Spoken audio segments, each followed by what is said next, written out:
Je vous salue au nom de Jésus. Amen. Nani Mokondi, Yes. nous sommes dans la joie. Amen. Est-ce que nous pouvons le manifester? Alléluia. Gloire à Dieu.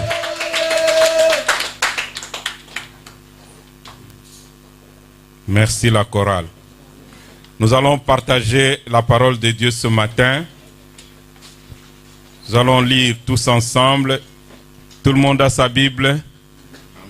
Ayons l'habitude d'avoir des Bibles.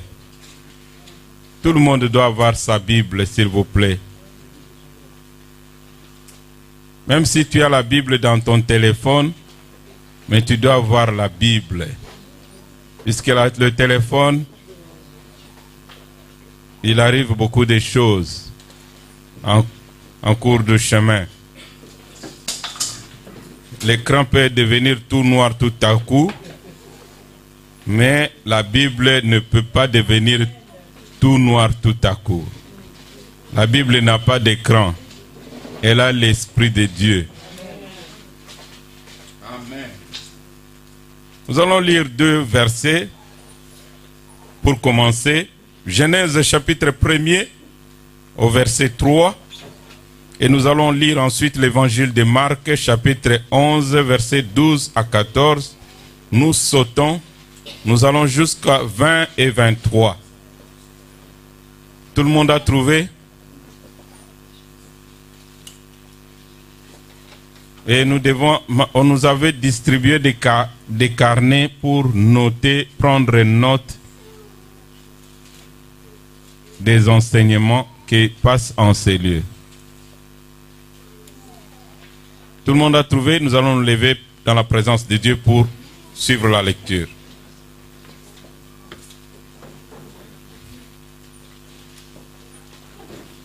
Genèse chapitre 1er au verset 3 et Marc chapitre 11, 12 à 14, ensuite 20 et 23.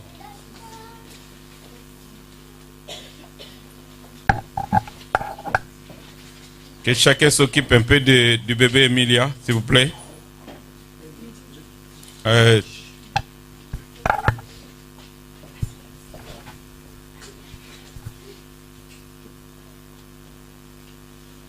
Je lis au nom de Jésus. Amen. Genèse 1, 3. Dieu dit que la lumière soit et la lumière fut.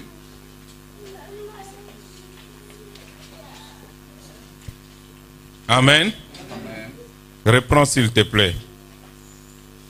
Ne soyez pas distraits. Je lis au nom de Jésus. Amen. Amen. Dieu dit que la lumière soit et la lumière fut. Marc chapitre 11, 12, 14, s'il vous plaît.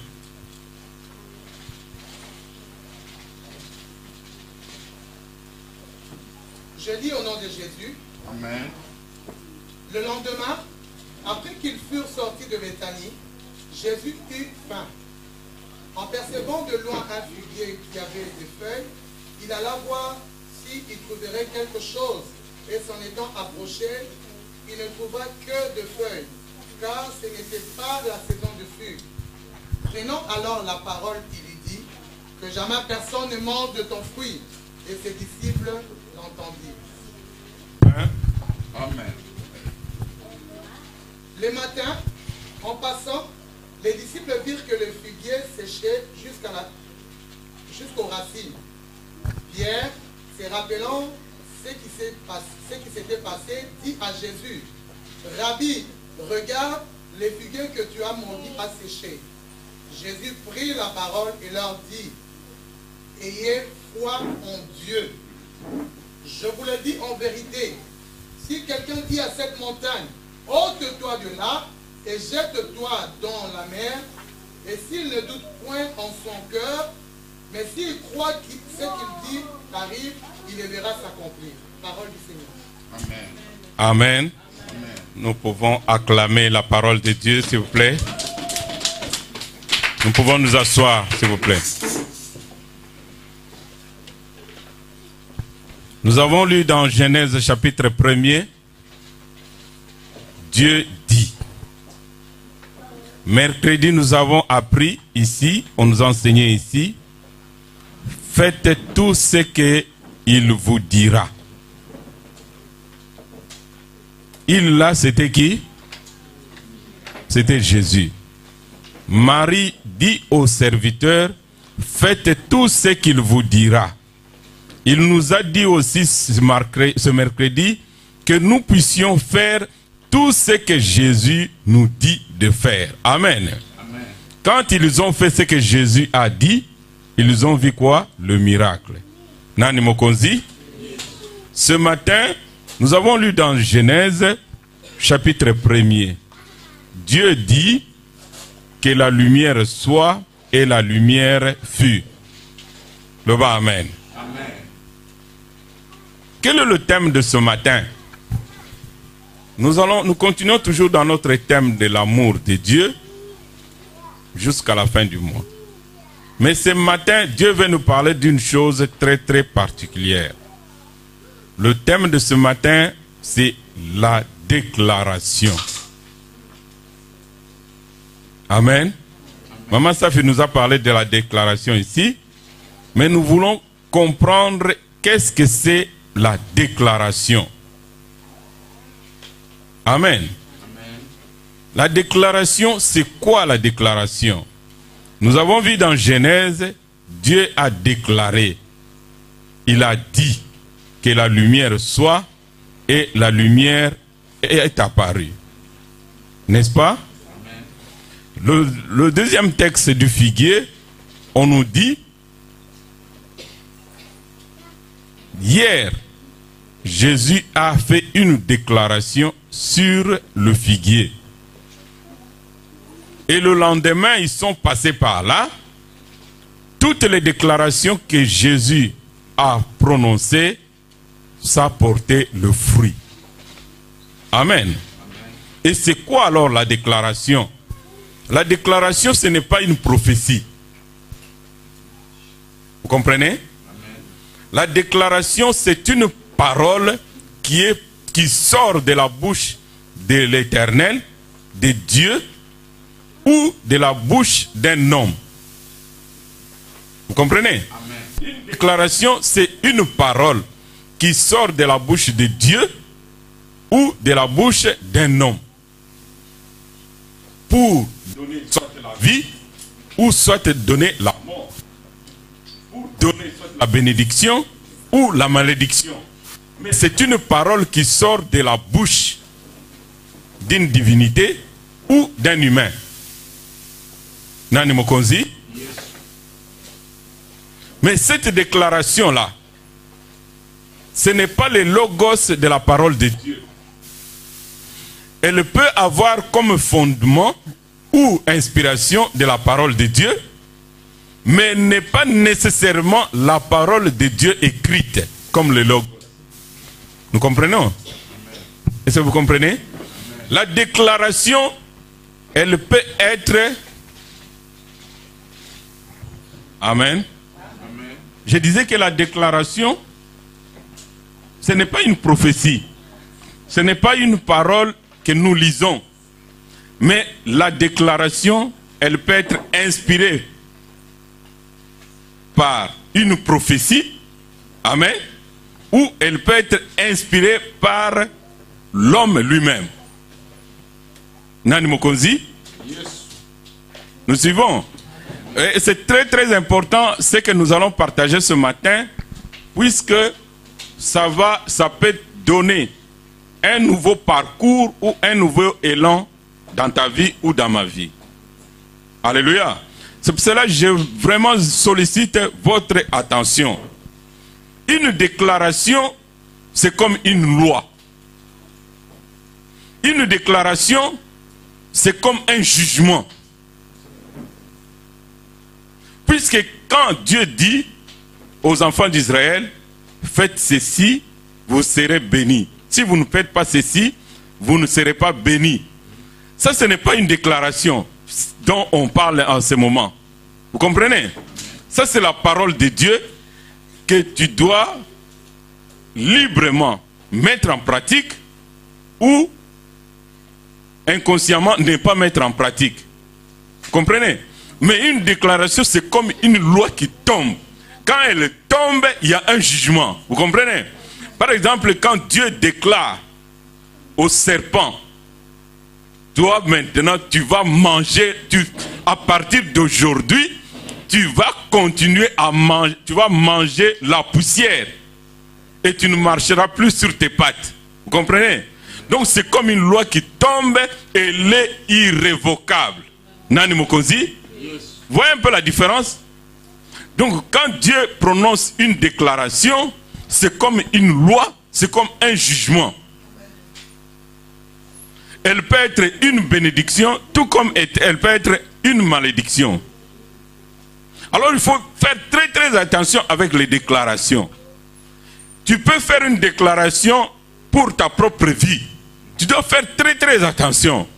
Puisque ça peut t'apporter la vie, tout comme ça peut t'apporter le contraire, que je ne vais pas citer.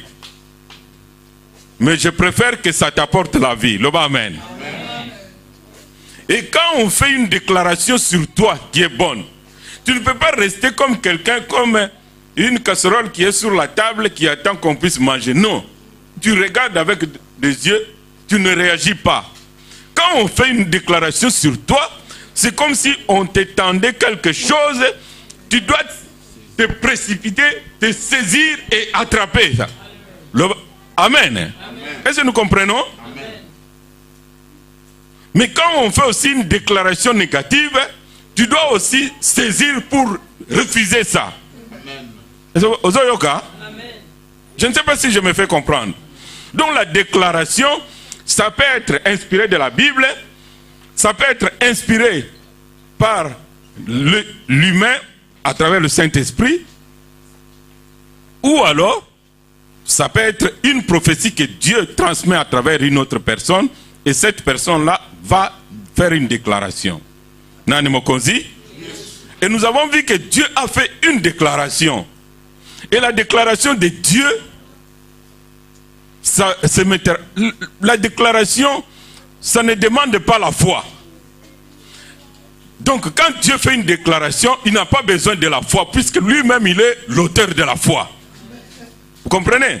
Donc quand il dit quelque chose, dans Psaume on nous dit, il dit un mot, la chose arrive.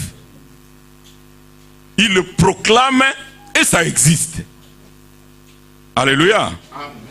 Nous avons parlé de ça mercredi, n'est-ce pas?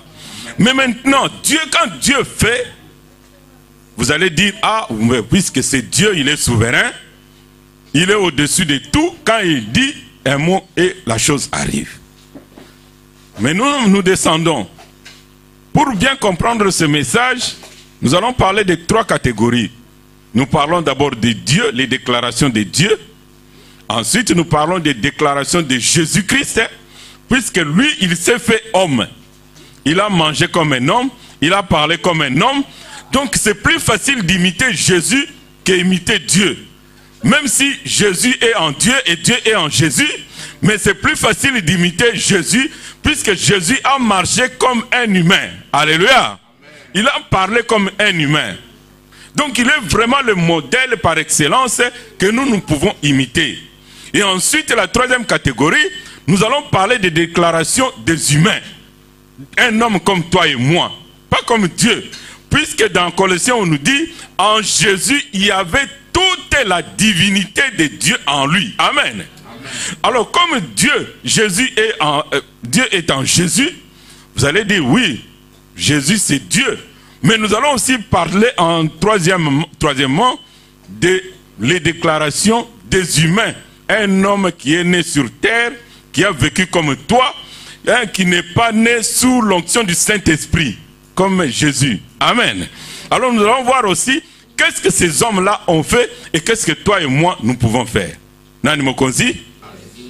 Je ne vais pas revenir sur les déclarations de Dieu, puisque Dieu, il est Dieu.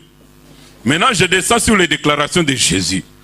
Dans Marc, nous avons vu, Jésus était en train de passer. La Bible dit il avait faim.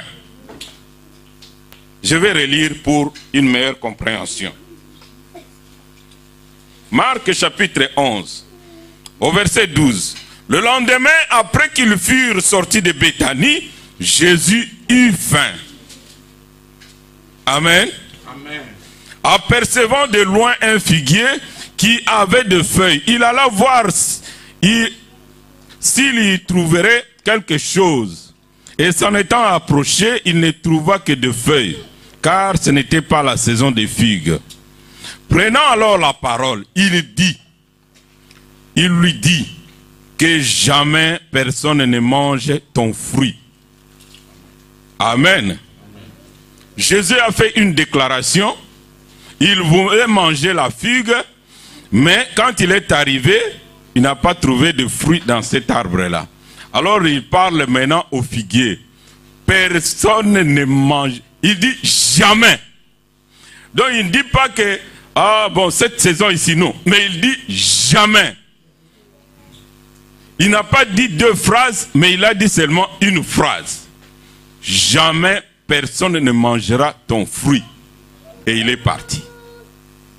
Le lendemain, l'arbre avait séché du sommet jusqu'en bas. Alléluia. Amen. À cause de la parole qui est sortie de la bouche. Vous voyez maintenant la puissance de la déclaration de Jésus. Mais la Bible nous dit, tel qu'il est, tel que nous sommes. Papa Narcisse nous avait enseigné l'autre fois. Tel que Jésus est, tel que nous sommes. Tel que Dieu est, tel que nous sommes. Psaume chapitre 5. Qu'est-ce que la Bible nous dit? Qui est l'homme pour que tu prennes garde à lui? Tu l'as créé de peu inférieur à Dieu. Dieu lui-même, il nous a créé de peu inférieur à lui. Il nous a couronnés de gloire. Il nous a créés pour sa gloire. Et Jésus lui-même, il dit, ce que moi j'ai fait, je bénis Dieu, puisque je ne le laisse pas orphelin. J'enverrai le Saint-Esprit. Et quand il sera en eux, ils feront des choses beaucoup plus grandes que ce que moi j'ai fait. Nani Mokonzi? Yes. Je passe directement à la troisième catégorie. Donc ça veut dire que si Jésus fait une déclaration sur un figuier et le figuier prend la sécheresse, donc toi et moi, nous pouvons faire les déclarations. Amen. Amen. Vous avez compris? Amen. Si tu comprends, tu peux dire Amen. Amen. Donc si la Bible dit tel que Jésus est, tel que nous sommes. Et si Jésus fait une déclaration et que la déclaration là porte des fruits, il y a les résultats. Donc toi et moi, nous pouvons aussi faire la déclaration. Nani Mokonzi? Yes. Alors j'arrive maintenant aux humains. Qui peut faire une déclaration? Là, il y aura une nuance. Il y a deux sortes de déclarations. Proverbe nous dit, la vie et la mort sont au pouvoir de la langue. Une personne peut faire une déclaration pour sa vie ou pour la vie de ses enfants. Mais je vais mettre beaucoup plus l'accent. Donc tu dois faire attention sur ce que tu es en train de dire et sur ce que tu es en train de déclarer sur toi-même. Ne sois pas l'auteur de ton propre malheur ou le malheur de tes propres enfants. Tu dis que non, ah, le pasteur va prier pour mes enfants. Mais quand tu arrives à la maison, tu es la première personne à annuler les bonnes paroles que le pasteur dit dans l'église et tu vas dire d'autres paroles au-dessus des paroles du pasteur.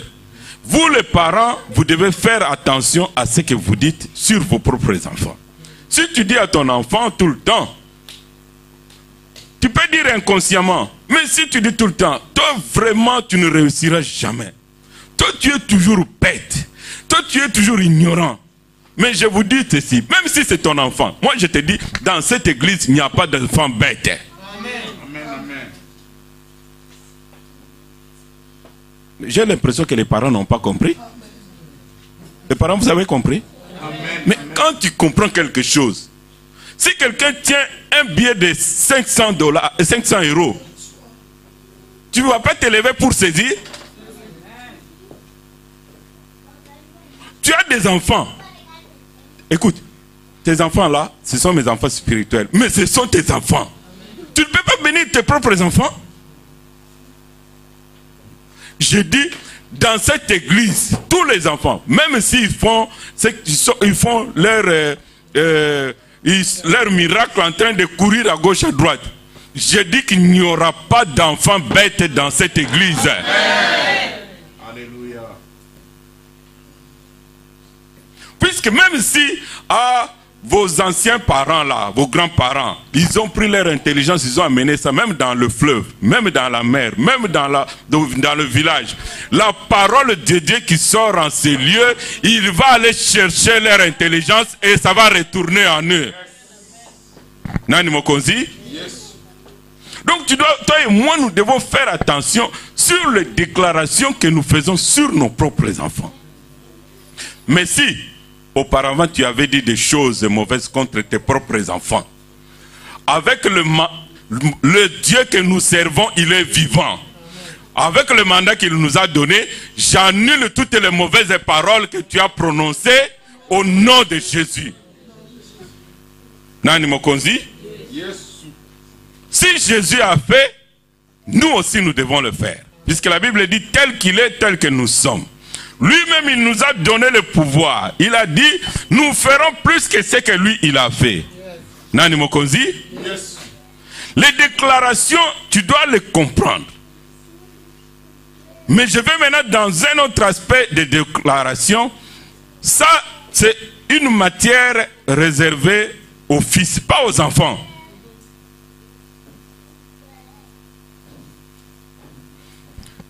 C'est un domaine réservé aux fils de Dieu. Puisqu'il y a des enfants de Dieu et des fils de Dieu. C'est une matière réservée aux intimes de Dieu. Aux gens qui ont une bonne relation avec Dieu. Ils peuvent compter sur Dieu et Dieu peut compter sur eux. Ils marchent dans la crainte de Dieu.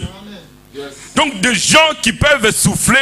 Vous savez, dans la vie courante, même le président de la République, même les ministres, même les parents, même il y a des enfants, même quand ils dorment, auparavant, moi quand je dormais, on ne me réveillait pas. C'était comme une loi. Mais il y a des enfants qui, il vient, il entre, il vient, même si tu dors, il te réveille. Est-ce que vous comprenez ce que je veux dire? Amen. Il a le pouvoir de venir entrer, même si tu ne dis pas entre, mais lui il entre. Il doit te parler, toi tu dois écouter. Est-ce que vous comprenez? Amen.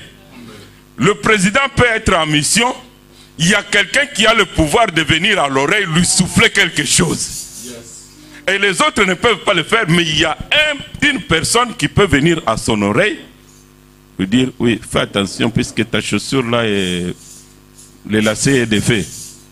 Ah, fais attention puisqu'il y a les marches à côté.